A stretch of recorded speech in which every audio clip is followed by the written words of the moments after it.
These are the answers to page 756. We're creating Maclaurin or Taylor polynomials for certain types of functions. So for 13, we're trying to create a third degree Maclaurin polynomial for this. So the way we do that is we start to set up f of x, f prime, f double, and we're going to go all the way until the degree that they wanted. So if they wanted third degree, we're going to need the third derivative. They'd ask for fifth degree, we'd have to go to the fifth derivative, right? And we know the function is e to the negative x. If I take the derivative, that's going to be negative e to the negative x. If I take the derivative of that, it'll be negative e to the negative x times another negative, which will bring it back to here. And then if I do the derivative of that, I get another negative. It just kind of goes back and forth between positive and negative. Now, what I need to do then is figure out what are these values at our center, which in this case is 0. So if I were to put 0 in for this initially, I get e to the 0, which is 1. Put 0 in here, I get negative 1. Put 0 in here, I get 1. 0 in here gives me negative 1. These are going to be my coefficients now.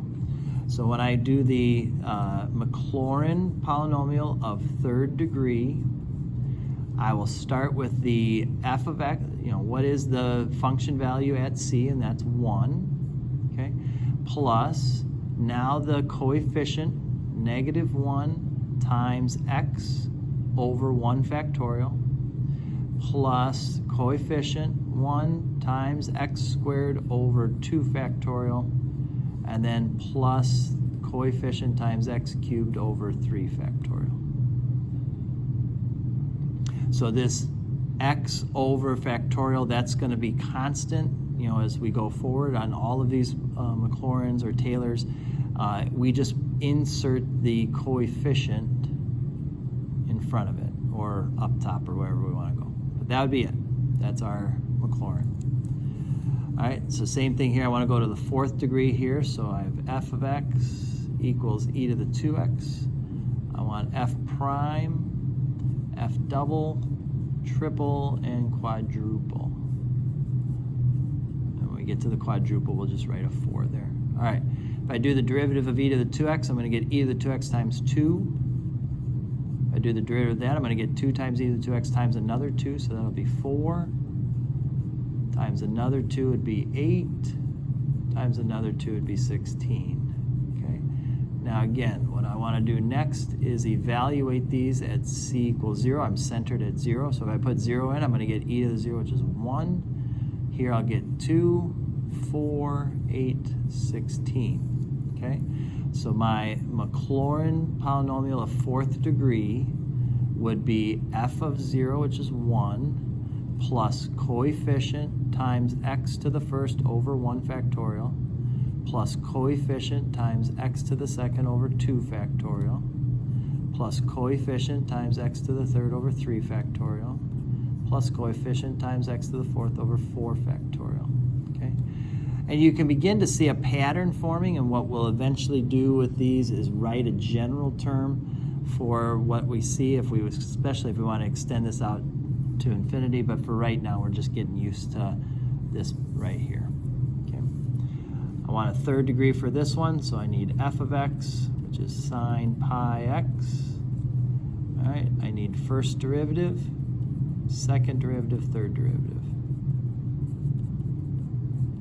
So as far as first derivative goes, derivative of sine is cosine, leave it pi x, and then times pi.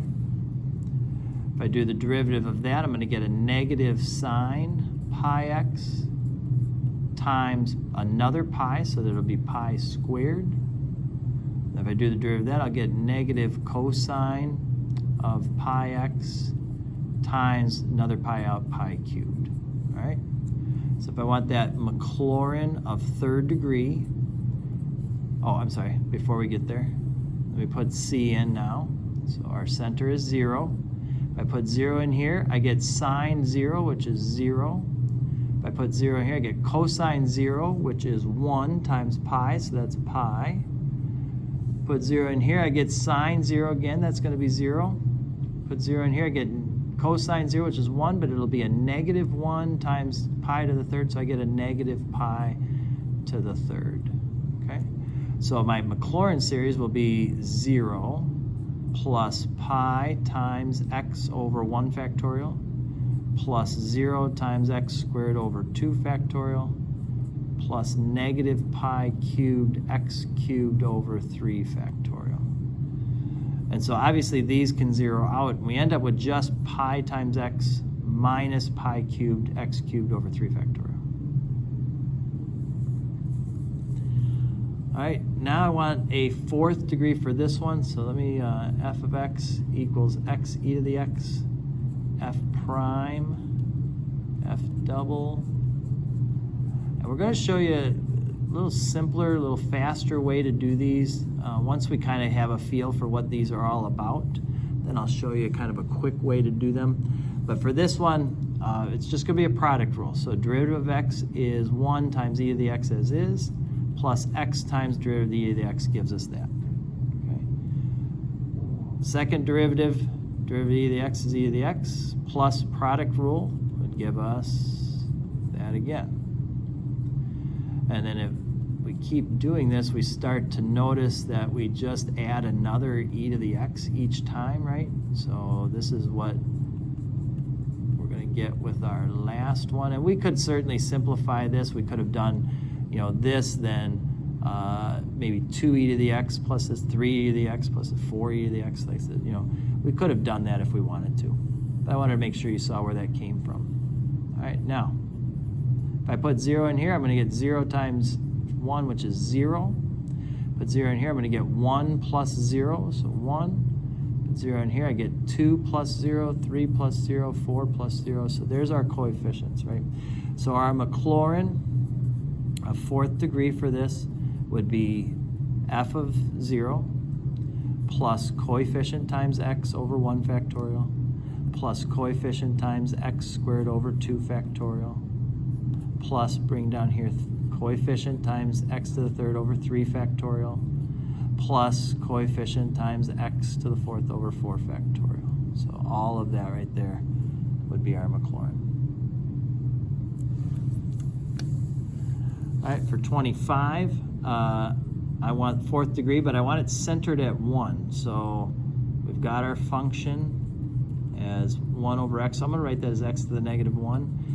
And we're going to go all the way to the 4th derivative here.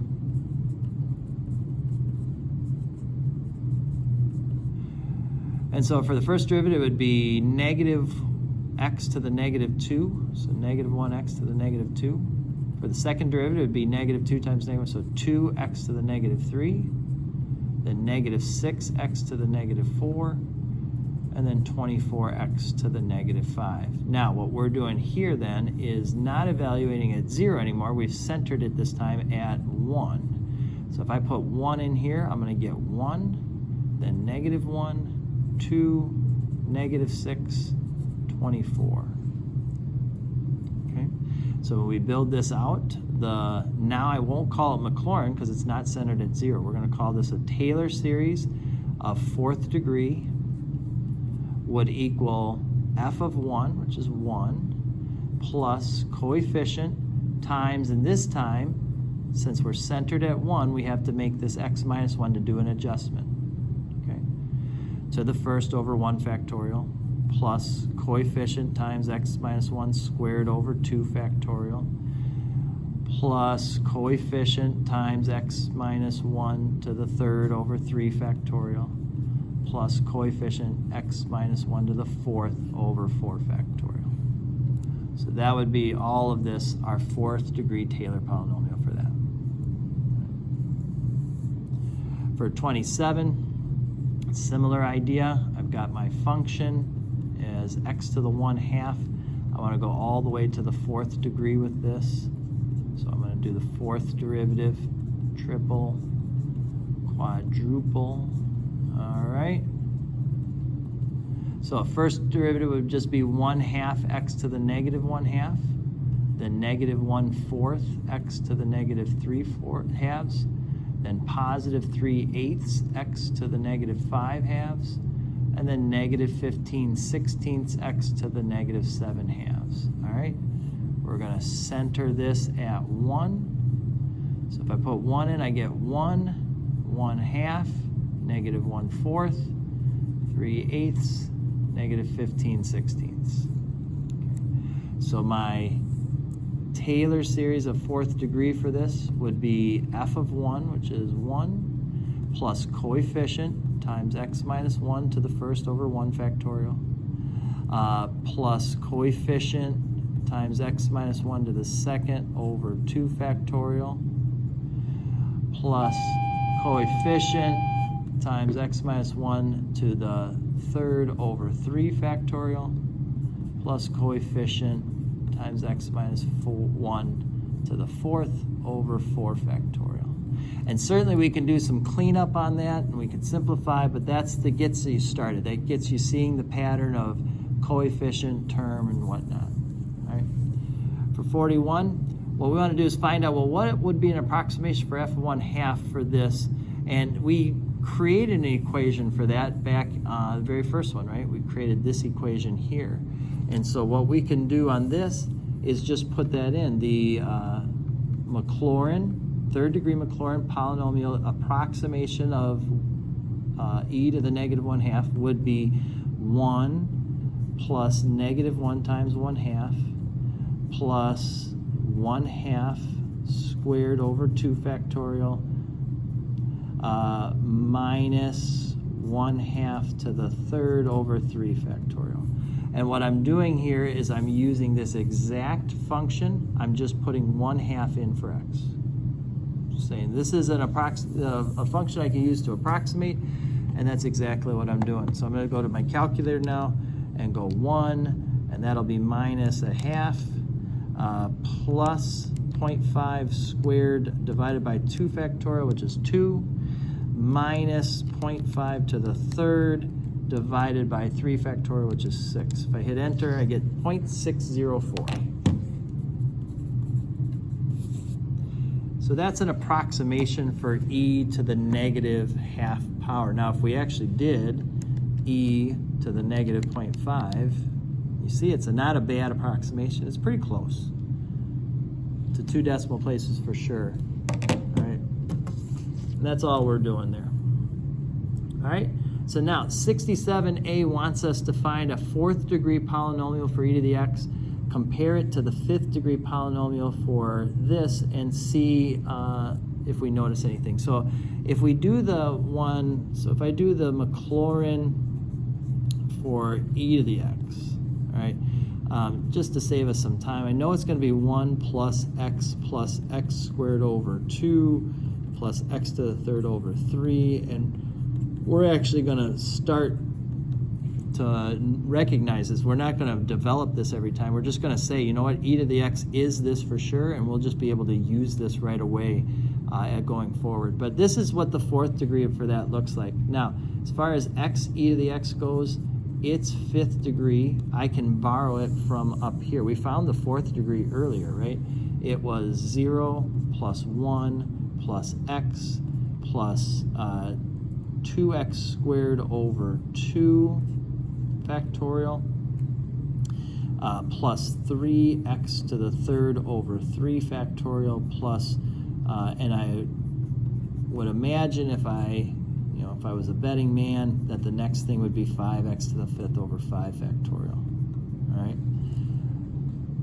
So what they're wanting to know is, do you see any connection here? Do you see anything between them, right? That was kind of the idea on this one. I'm sorry, I think I missed. This is just supposed to be 1x here, and then 0. I added an extra piece there. All right, so do you notice anything between them? Well, here's the deal. Like, if we were to simplify this, all right, what we'd get is 0 plus x plus, this 2 would cancel that. That would become x squared over 1 factorial. And then if I do this 3 cancels the 3. I get x to the third over 2 factorial. And then here, if I cancel the 4 with that, I get x to the 4th over 3 factorial. And then x to the 5th over 4 factorial. What I notice is that if I had multiplied 1 by x, if I multiply x by x, if I multiply this by x, each of these terms, if I multiplied them by x, would give me these terms here. Well, what did I do from here to here? I multiplied by x. So what this means is that you can actually take a polynomial, a Taylor polynomial for a function, and if you have a different function that's like x times this, you can just multiply each of the terms by that thing, and you create the new Maclaurin polynomial for that. You don't have to go find the derivatives for everything and do it that way. Like what we've been doing here is fine, but we want to become a little more sophisticated with it going forward. So same thing here. If you were to take the cosine function, so our Maclaurin for cosine of 6th degree, all right, is equal to 1 minus x squared over 2 factorial plus x to the 4 over 4 factorial minus x to the 6 over 6 factorial.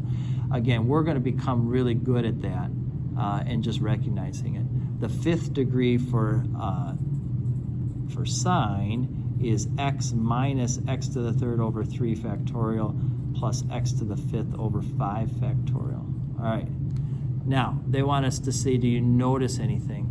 Well, if I took the derivative of the cosine, if I just took the derivative of these terms, I would get, so here I'm saying derivative, would be 0, and then the 2 would come down, I would get minus x to the 1st over 2 would cancel there, would be 1 factorial. And then this, if the 4 came down, would be x to the 3rd. The 4 would cancel the 4 down here, give me 3 factorial left over. And then if the 6 came down, this would be x to the 5th. And the 6 and that would cancel to give me 5 factorial. Now look at those terms. Negative x, positive x to the 3rd, negative x to the 5th. They're exactly the opposite of these, right?